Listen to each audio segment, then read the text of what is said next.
नमस्ते बच्चों। आज हम करेंगे चित्र वर्णन। चित्र वर्णन आपको जब भी दिया हो तो सबसे पहले आपको देखना होता है कि ये सीन कहाँ का है, यानी दृश्य कहाँ का है। तो हमें सबसे पहली लाइन पे ये बताना होगा कि दिया गया चित्र कहाँ का है।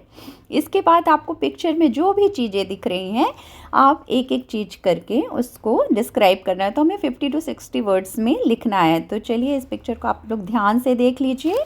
मैं इसका रिटर्न भी आपको दूंगी, पहले मैं इसको आपको बता देती हूँ। जैसे यह दिया गया चित्र रेलवे स्टेशन का है। आप इसको पॉइंट में भी लिख सकते हैं या पैराग्राफ में भी लिख सकते हैं। तो यह दिया गया चित्र एक रेलवे स्टेशन का है। फिर प्लेटफॉर्म पर जो है ना रेलगाड़ी खड़ी है, कुली यात्रियों का सामान उठाकर ले जा रहे हैं। एक लड़का जो है ये समाचार पत्र बेचता हुआ दिख रहा है आपको। एक लड़का जूते में पॉलिश कर रहा है और यात्री जो है जूते में पॉलिश करवाते हुए समाचार पत्र पढ़ रहा है। फिर कुछ यात्री जो है ना रेल के अंदर इस तरह से आप देखिए बैठे हुए हैं।